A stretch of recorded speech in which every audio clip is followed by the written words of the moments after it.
Halo teman-teman, kenalin nama saya Imam Sunu. Kalian bisa panggil Imam atau Sunu sesuai dengan preferensi kalian. Dan lagi-lagi kita akan membahas tentang tujuan hidup dan seputar topik mengenai tujuan hidup. Dan saksikan pada topik hari ini kita akan membahas tentang kebebasan ya.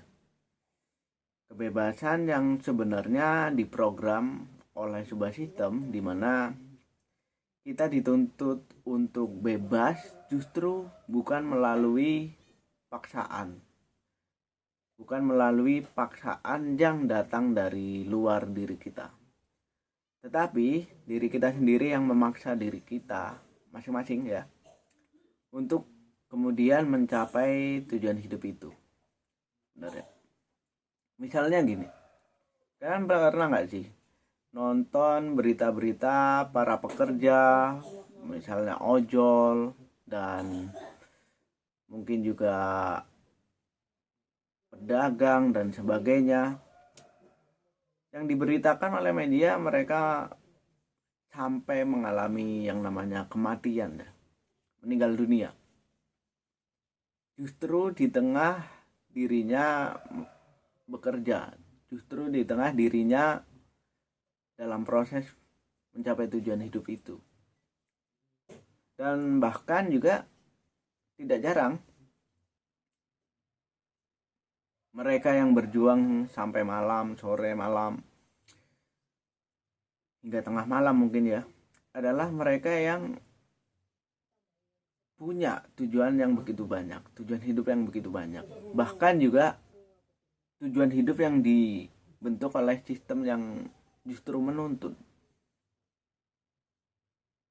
Dulu dalam era perbudakan dipaksa untuk bekerja oleh atasan, oleh tuannya gitu ya.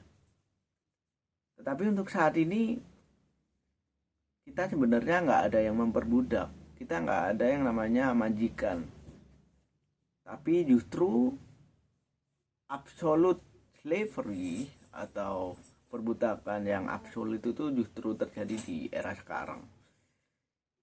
Seperti contoh-contoh tadi, perbudakan memang didesain melalui kebutuhan akan tuntutan hidup itu tadi ya. Dan tuntutan hidup kemudian membentuk tujuan hidup. Dan tujuan hidup kemudian menjadi sebuah compulsion atau paksaan yang bisa kita lakukan, yang sanggup kita lakukan, dan kita volunteering ourselves to do that work untuk fulfilling our purpose, our goals.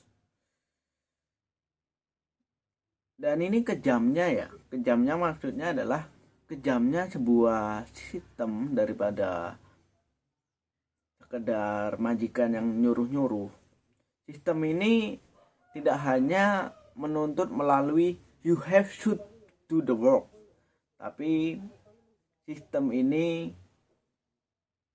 menuntut secara diam-diam melalui kesadaran kita untuk memenuhi tujuan hidup kita, untuk memenuhi kebutuhan hidup kita sehari-hari melalui kesanggupan diri, melalui kalimat I can do the work.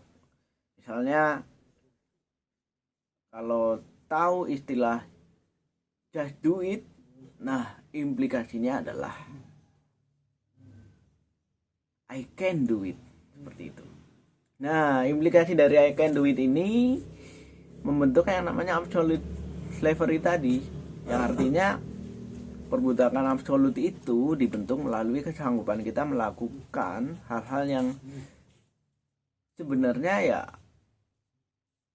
sekedar kebutuhan hidup, tetapi dikarenakan menjadi sebuah tuntutan hidup, kemudian kita membentuknya sebagai tujuan hidup yang menuntut diri kita untuk segera melakukan itu dengan kesanggupan tadi ya.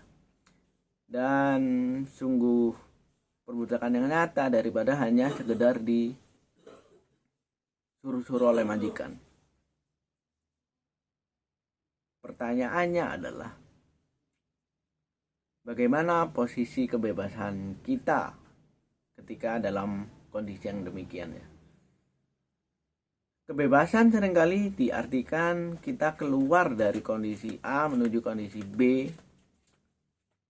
Tetapi pada dasarnya kondisi eksternal ini menuntut kita untuk mengalienasi limitasi dari diri kita sendiri. Bahkan juga kalimat-kalimat motivasional seperti melawan diri sendiri, melawan kemalasan, contohnya melawan hal-hal yang kontraproduktif terhadap pemenuhan kebutuhan hidup, terus menerus didengungkan itu. Seolah-olah kita dituntut juga untuk membenci diri kita sendiri ketika kita malas gitu.